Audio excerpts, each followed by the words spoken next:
मनुष्य इस धरती पर रहता है, कभी कभी वो कहानी बनकर रहता है, दृष्टांत बनकर रहता है, वो कथा बनकर रहता है, चरित्र बनकर रहता है। मनुष्य इस धरती पर रहता है मूल्य बनकर, मंत्र बनकर, दिशा बनकर। मंत्र और दिशा तो बहुत छोटी चीजें हैं, धर्म बनकर। जब अपनी संकुचित मानसिकता से वो विलग हो जाए तो व्यक्ति व्यक्ति नहीं रहता। जब वो वैसा हो जाए जैसे पेड़ हैं, व्यक्ति वैसा चरित्र अपना बना ले जैसे वृक्षों का है। और वृक्षों का चरित्र कैसा है? उनकी गोंद, छाल, छाया, बलकल, हरितिमा, गद्द, सुगंध, मकरंद सबके लिए, उनके प्राणवायु सबके लिए, उनके फल सबके लिए हैं। उन वृक्षों पर लटकती टहनियों में जो फल लदे हैं उन पर किस तरह से भ्रमर, मधुमक्खियां आती हैं, तितलियां कैसे मडराती हैं, उनके पराग कणों को छूने चखने के लिए भ्रमर कैसे झूमने लगते हैं। वो औषधि हैं एक प्रकार से, वही पर्जन्यों को आकर्षित करते हैं, वही समिधा होम बन जाते हैं। वृक्ष बनकर रहो ना। जो वृक्ष बनकर रहे हैं उनकी वो धर्म बन गए। अब वृक्ष में दो प्रकार की लकड़ियां हैं, नहीं लकड़ी तो एक ही प्रकार की है, पर वो दो तरह के काम कर रही हैं। वृक्ष की एक ही प्रकार की लकड़ी, वृक्ष की एक ही प्रकार की लकड़ी उधर की अग्नि का शमन करने के लिए, उधर जठराग्नि को शांत करने के लिए चूल्हे का ईंधन बन रही है। चूल्हे का ईंधन, लकड़ी जल रही है चूल्हे में, भोजन को पका रही है।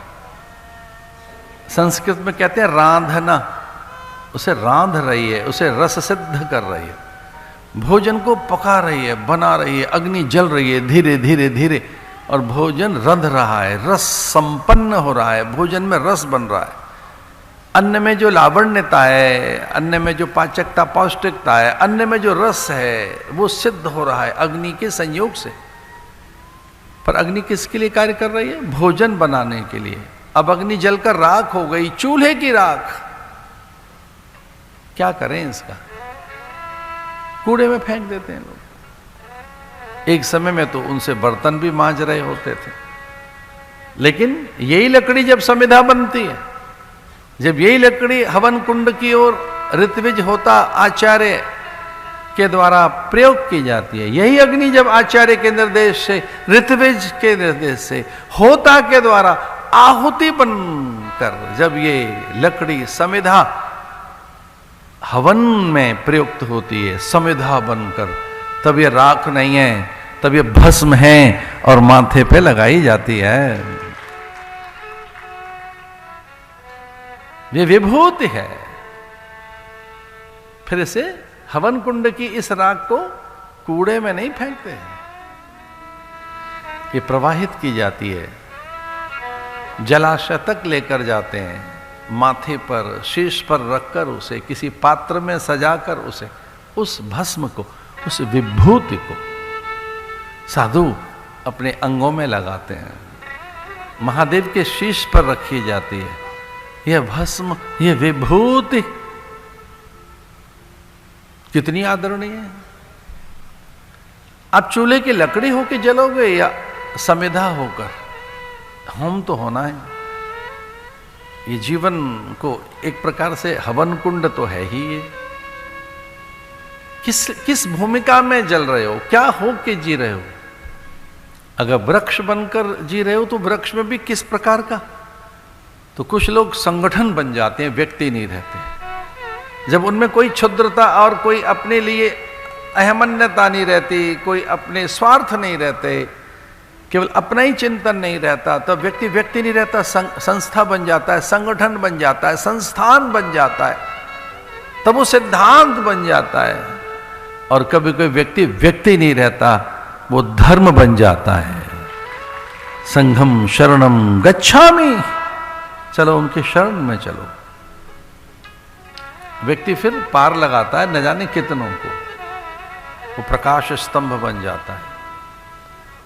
केवलम ज्ञान मूर्ति, वो ज्ञान मूर्ति हो जाता है, वो आदर्श बन जाता है।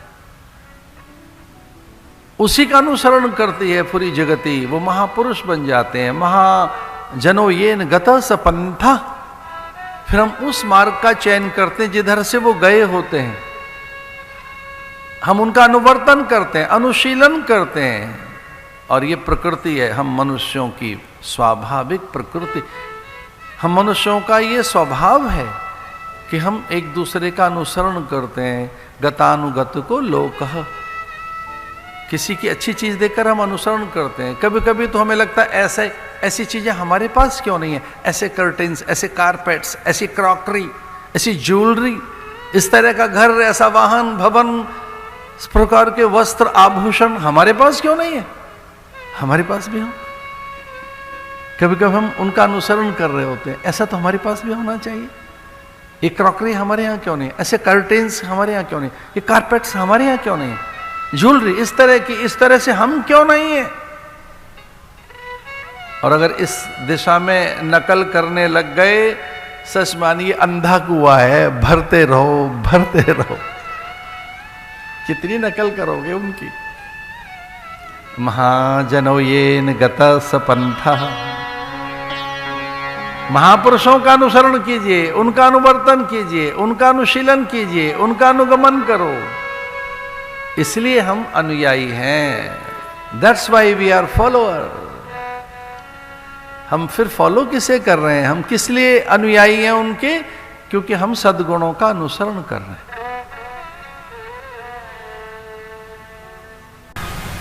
शुभ कर्म करते रहिए, प्रकृति बनाइए शुभ कर्मों की, पारमार्थिक प्रकृति बनाइए, स्वाध्याय की प्रकृति बनाइए। अगर आपकी स्वाध्याय की प्रकृति बन गई, अभ्यास बन गया, तब आपकी प्रतिक्रियाएं बहुत अच्छी होंगी। आप फिर वैसी टिप्पणियां नहीं करेंगे, फिर आपकी चर्या, स्वभाव, उपस्थिति, भास, मुद्राएं, भंगिमाएं, चेष्टाएं, पूरे आप स्वयं, आपका अभ्यास आप स्वयं, आपका व्यक्तित्व आप स्वयं, फिर आपकी भाषा, आपकी वाणी, व्यवहार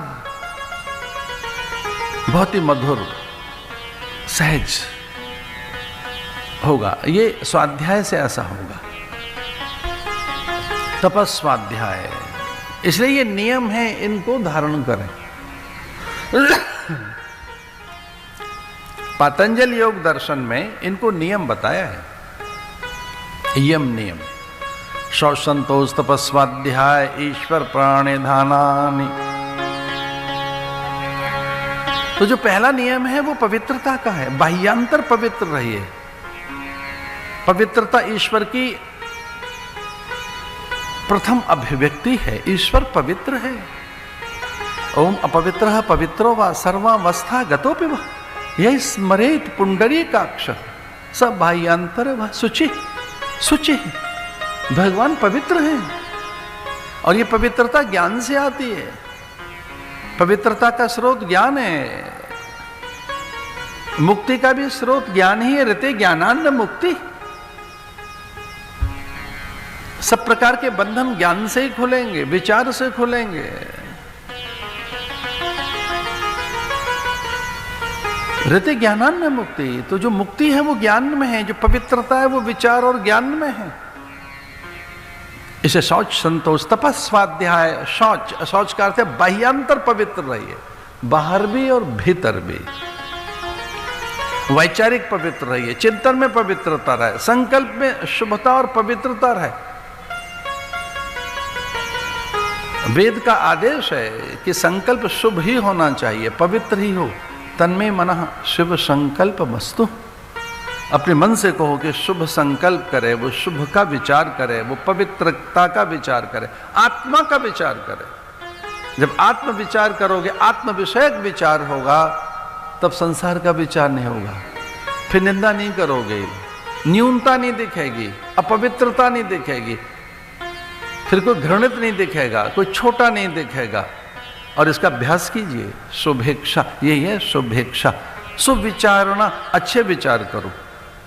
तन मन सा, वो चीजें छोटी होती जाएंगी। जो बड़ी दिख रही थी वो छोटी होती जाएंगी। आप समस्या से बाहर तो आए, एक बार दुख से बाहर तो आए।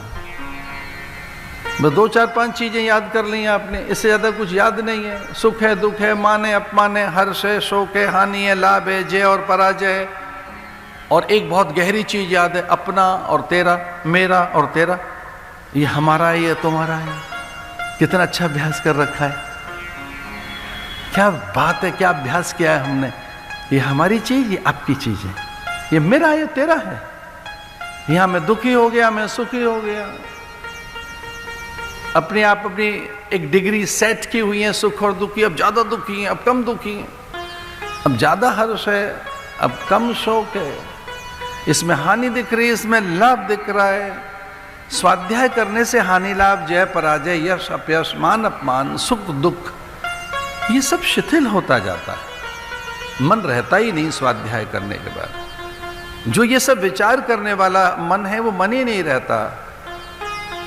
मन और इंद्रियां शांत हो जाते हैं। प्रत्याहार, फिर धारणा कीजिए, एक जगह मन को बार बार लेकर जाओ, ध्यान, फिर ध्यान में चले जाओगे। और इस प्रकार से समाधि, निर्विकल्प समाधि, विशोका व ज्योतिषमती। अभ्यास ये कीजिए कि आपको शोक न रहे, और विचार से ही वो अवस्था आएगी कि आप में शोक नहीं रहेगा। विशोका व ज्योतिषमती, फिर शोक नहीं रहेगा। इसका और अभ्यास कैसे करें? वीतराग विषम व चित्तम। तो वीतराग महापुरुषों का ध्यान कीजिए। वीतराग, थोड़ा मन को हटाइए यहां से भाई, एक नया अभ्यास डालिए, सकारात्मक अभ्यास डालिए, यथार्थपरक अभ्यास बनाइए। वीतराग विषम व चित्तम, ये महर्षि पतंजलि का सूत्र है। पतंजलि योग दर्शन में आता है, वीतराग विषम व चित्तम। अपने चित्त को बार बार वीतराग महापुरुषों की ओर लेकर जाओ। बार बार उनके चरित्र, उनका शील, संयम, सदाचार, उनकी जीवनचर्या, वो कैसे थे, उनके साथ उनको जोड़ो। इसलिए पतंजलि ऐसा भी कहते हैं कि समाधि के लिए वीतराग महापुरुषों का स्मरण भी बताया है। गुरुओं का स्मरण कीजिए, अपने गुरुजनों का, महापुरुषों का स्मरण कीजिए। वीतराग महापुरुषों का, आदिनाथ का कीजिए, ऋषभ देव का, महावीर स्वामी का कीजिए, नानक गुरु गोविंद सिंह का स्मरण कीजिए, शंकराचार्य, वल्लभाचार्य, निम्बार्काचार्य का स्मरण कीजिए, दरियाब स्वामी का स्मरण कीजिए, महापुरुषों का। पुनंतु देव जना माम पुनंतु मनसा ध्या, मन से उनका बार बार स्मरण कीजिए। वो पवित्रता प्रदान करते हैं, पवित्रता। इसलिए कहा गया है कि विचारों में निरंतर रहोगे तो विचारों की ऊष्मा, विचारों की ऊर्जा, विचारों का जो अधिक ज्ञान का आलोक है, वो आपको उच्चस्थ लेके जाएगा, उच्चस्थ आपका आरोहण कर देगा, आपको एलिवेट कर देगा।